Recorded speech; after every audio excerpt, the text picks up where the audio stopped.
ডিম ডিম সব বলে ফেটে যাবে ওই যে গাছের সঙ্গে গাড়ির সঙ্গে একা করেছে। একটা জলের বোতলের কারণে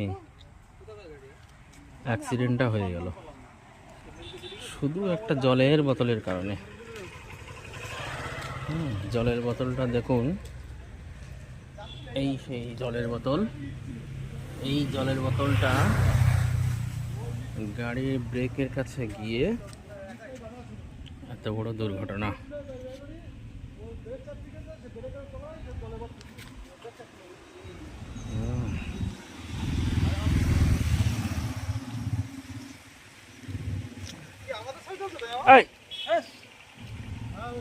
এই গাছে ধাক্কা, এই গাছে ধাক্কা এখানে।